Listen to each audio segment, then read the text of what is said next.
L'émission Comment c'est fait dévoile les rouages de la fabrication des objets de la vie courante. Et ces rouages ne pourraient pas exister sans ces petites pièces de quincaillerie qui sont à la base de tout, les vis et les écrous. Les vis et les écrous sont faits de fils d'acier. On enfourne le fil d'acier pendant 30 heures pour le malléabiliser, puis on le plonge dans l'acide sulfurique afin d'en éliminer la rouille. Le fil est rincé à l'eau, puis recouvert de phosphate. Le phosphate protège l'acier de la rouille et lubrifie l'alliage, ce qui facilite le formage. Les vis sont forgées à froid. L'acier est façonné à température ambiante dans des matrices à haute pression. La machine à former redresse le fil d'acier, puis le coupe en tronçons plus longs que la vis. L'excédent servira à la tête de la vis. Une première matrice arrondit parfaitement le tronçon. Les suivantes lui donnent progressivement la forme d'un côté de la vis. La machine peut frapper jusqu'à 300 vis à la minute. Voici le formage de la tête au ralenti. Cette matrice forme une sorte de colle. La suivante le transforme en tête ronde.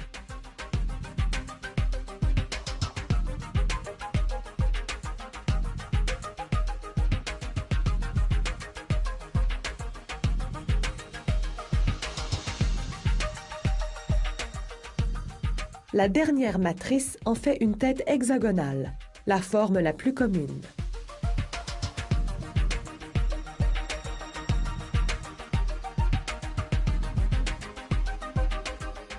Ensuite, la machine forge l'autre extrémité. Un outil spécial modèle le bas de la vis qu'on appelle le chanfrein. C'est par là qu'on glisse l'écrou. Voici la vis avant et après le chanfrein. Il faut fileter la vis pour pouvoir y visser un écrou. Cela se fait aussi au forgeage à froid. Des rouleaux à haute pression pressent le motif de filetage. On voit ici l'opération au ralenti.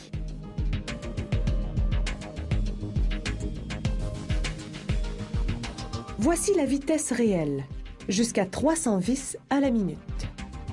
Pour chaque lot de production, on prend des échantillons afin de vérifier les dimensions. On utilise différents appareils de mesure. Le micromètre pour la longueur de la vis, un compas d'épaisseur pour la largeur de la tête et une bague étalon pour le filetage. Les écrous sont forgés à chaud. On coupe des barres d'acier en petits morceaux, les pions, qu'on chauffe à 1200 degrés Celsius pour les rendre malléables. Comme on peut le constater au ralenti, les marteaux batteurs hydrauliques modèlent les pions en hexagone, tandis qu'une matrice perce le trou.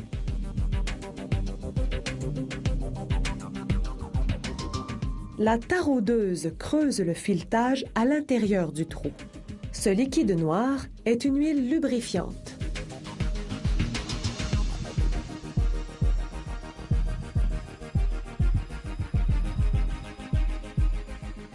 Du pion à l'hexagone, à l'écrou. Écrou et vis sont mis au four à 870 degrés Celsius pendant 1 heure environ. Cette étape permet de les renforcer.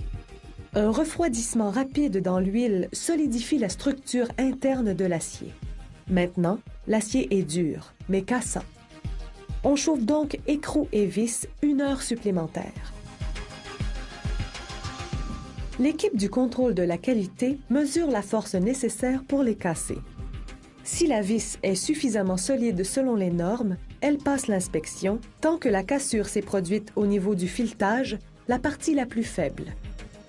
On emballe écrou et vis dans des boîtes dont l'étiquette indique la taille et la qualité.